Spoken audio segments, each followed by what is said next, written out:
Terdakwa kasus dugaan pemerasan dan tindak pidana pencucian uang TPPU Nikita Mirzani menolak kembali ke rumah tahanan usai persidangannya di Pengadilan Negeri Jakarta Selatan Kamis kemarin. Nikita Mirzani menolak dipakaikan rompi tahanan setelah permintaannya memutar rekaman audio sebagai alat bukti tak dikabulkan majelis hakim.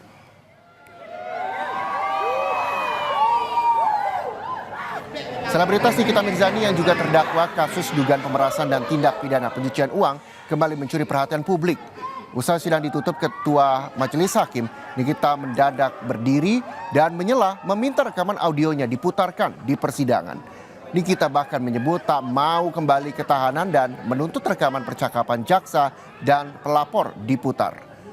Nikita menolak petugas membawanya kembali ke rutan serta menepis jaksa penuntut umum saat memakaikan rompi tahanan. Selain itu, kericuan juga terjadi di luar ruang sidang lanjutan terdakwa Nikita Mirzani.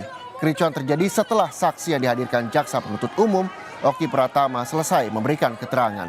Oki yang baru saja keluar ruang sidang tiba-tiba dihampiri pendukung Nikita Mirzani. Kedua kubu saling tuding hingga aksi saling dorong tak terhindarkan. Bagi saksi, apa aja sih? lancar. Ya. Tahan duduk, bentar dok. Saya dapat menanggapi semua ada pernyataan-pernyataan yang sudah ditanyakan oleh majelis hakim.